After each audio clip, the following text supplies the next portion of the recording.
My name is Jeff St. Laurent, and I help coaches transition to a full-time business. I've been doing this since 2004, and I'm so excited to help you into this space, building your coaching business, fulfilling your passions, giving you purpose, and creating what you want to create on your own in your enterprise. Now, today I'm going to talk about the realities of building a coaching business. To this point, I've been doing it over 21 years.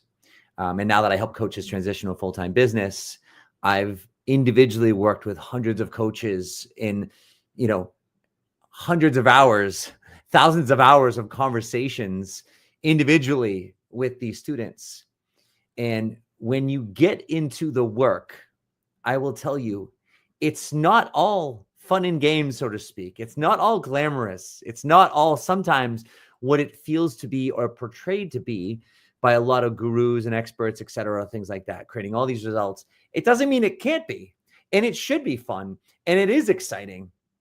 However, in order to get to that space, there's a curve, there's a grind, and I'm using those words very, very intentionally. There's a lot of internal work. There's a lot of external work. But when you're doing the external work, when you're doing the right work, there's a lot of frustration. There's a lot of figuring things out. There's a lot of not getting results that you want, results in terms of tangible results, in terms of income and revenue. Then there's actual results in terms of people following up with you and getting back to you and working with you and taking the next step and more conversations. And so it takes a lot of educating your expectations on a daily basis, checking yourself on a daily basis. And let me share this with you. While you're doing this, while you're building this business, the number one thing you've got to be able to do so you can do this business authentically and with longevity over time is to take care of yourself financially. If you're in a situation where you're not taking care of yourself financially, where let's just say you're in a situation where you're either or both of borrowing money, meaning debt, or using debt to survive, or pulling from funds that you've already saved, right? Doesn't mean you can't or shouldn't do that. I'm not making recommendations, but what that situation does is that creates financial anxiety for us because there's a runway, so to speak, right? So you've got X amount saved, you've got X amount of debt. At some point, you utilize those resources because the reality is if there wasn't an expiration to those resources, then you've taken care of yourself financially already, and you're financially free, which means that you're sustaining yourself with however that income's coming in, whether it's through other investments, et cetera, or by somebody else, you're set financially. That means you're already taking care of yourself financially.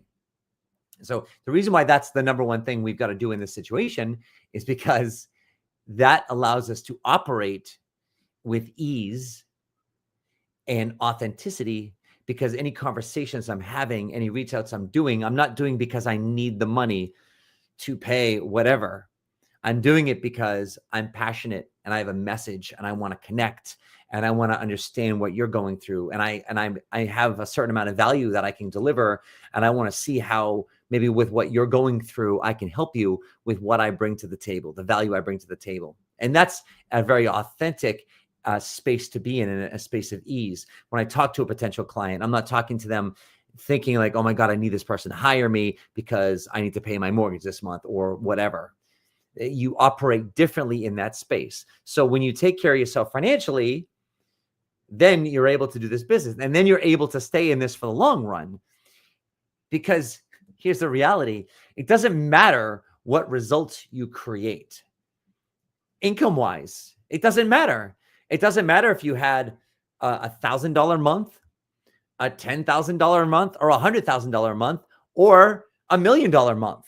It does not matter, because at the end of the month, you start from zero. It doesn't matter if you had a record year, groundbreaking year, etc., because the next year you start from zero. When I say it doesn't matter, yeah, it matters, because great, celebrate. You've created success, you've created results. What about the next month? What about the next year? You're in this for the long run. So I've been in the game a while now, And so I've always looked at this as a long-term play. It's a long-term play. It's about sustainability. It's about consistency, not just consistency by itself. It's about consistency over time. And the only way I've gotten here to this day, and this is what I teach when I work with people in groups or one-on-one, is you got to understand yourself in this space. The game of entrepreneurship is completely different than pulling a paycheck as an employee. And I'm not, talking bad about that at all. It's a totally different game.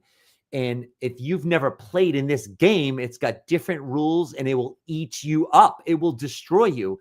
So even if you've been in this space, in other entrepreneurial endeavors, there's a certain baseline that's going to translate. But even though you've played in the entrepreneurial game, this is a different league of the same type of game. And you've got to learn the new rules and the new caveats to the game and the nuances to the game.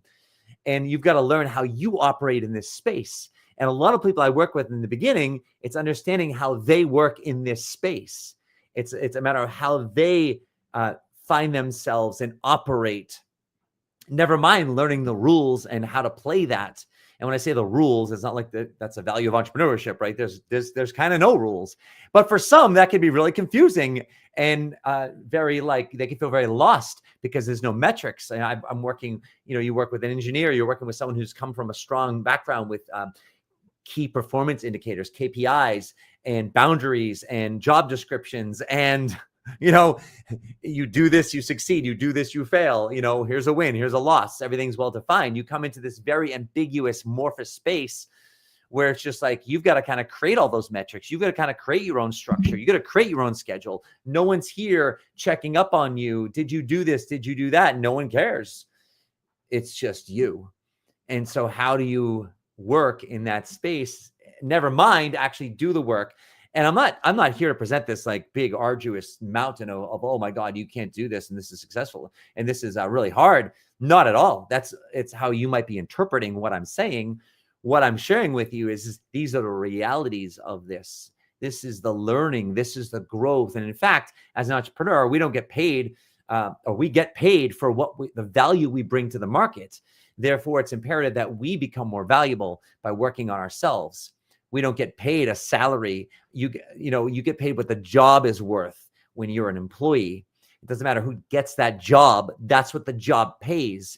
If you come in with tons of experience or no experience and you get that job pays you that amount of money. It doesn't matter how valuable or not you are.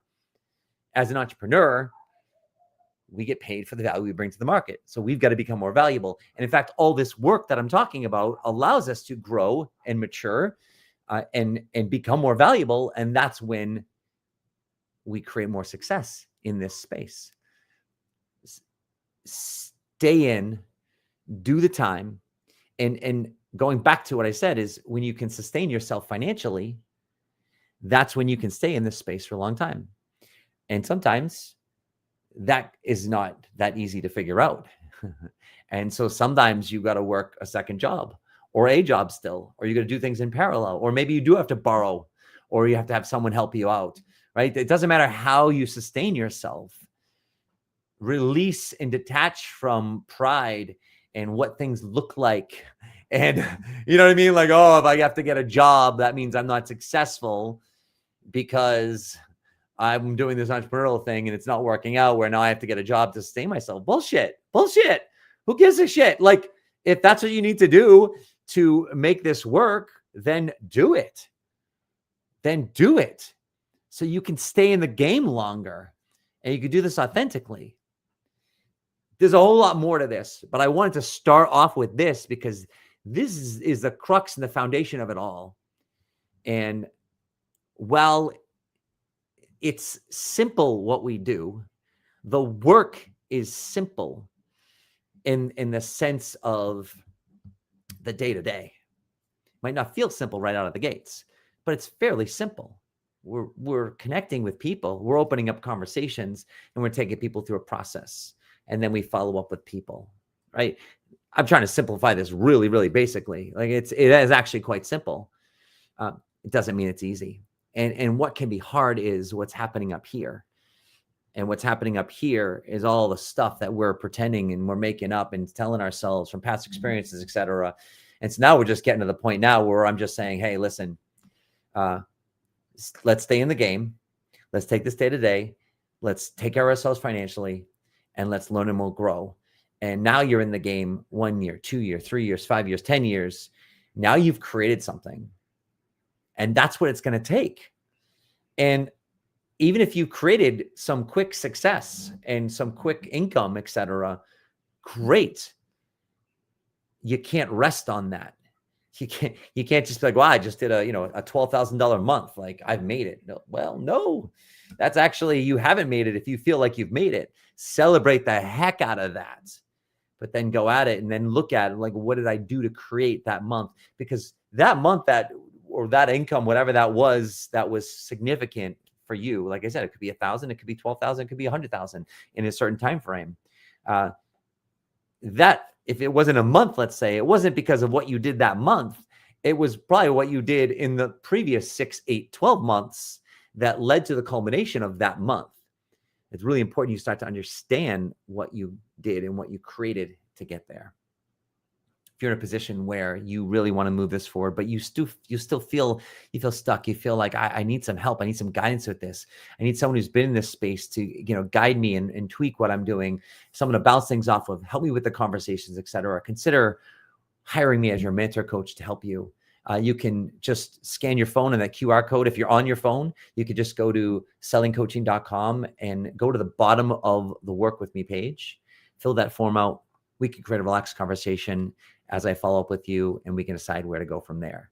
But until then, stay in the game and focus on the day-to-day once you've taken care of yourself financially. And if you aren't taking care of yourself financially, figure out a way to do that first.